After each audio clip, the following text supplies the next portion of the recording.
Welcome to Camp Washington. This video is by Jenna Wright, Hope Whiteside, Becca Wilson, Taylor Phelps, and Molly Bunnell. As we start our drive into Camp Washington right outside of Clifton, you can already tell that it's an industrial neighborhood full of a lot of old architecture and buildings. Coming up on our right, you're going to see Camp Washington Chili. Camp Washington Chili is over 75 years old now and became popular during the Civil War. They still, however, sell over 1,000 cheese coneys a day, and they've been showcased on Man vs. Food, and they've also been named as part of the 20 most iconic food destinations across America by the Smithsonian Magazine. Now for a little history on Camp Washington. In 1846, the U.S. went to war with Mexico, and this north area of Cincinnati served as a camp for Ohio regiments. This central location was an ideal ground for soldiers and for herding cattle.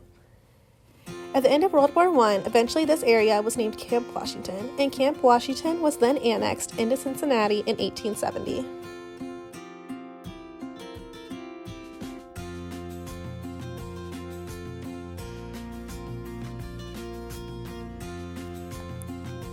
With a rich history, it might not be hard to tell that Camp Washington is an older community. About 570 of the buildings were built before 1939, compared to only 9 being built after 1990.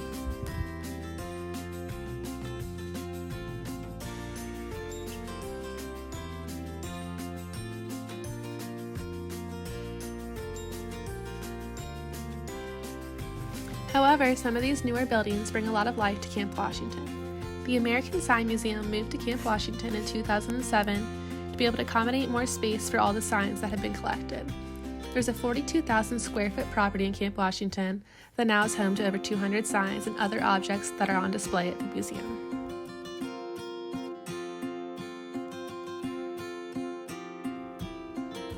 Also, earlier this year, Ryan Geist built a new warehouse and brewery on the site of the old Kahn meat packaging plant in Camp Washington.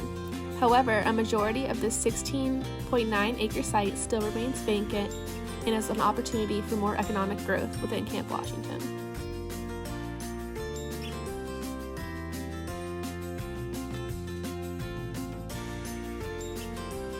Coming up, we're about to pass one of the churches in Camp Washington.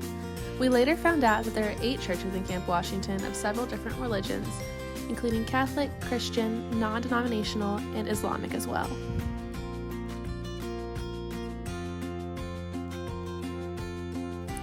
As we come to the end of our drive, I hope you enjoyed having a quick look inside of Camp Washington, and we can't wait to tell you more about it.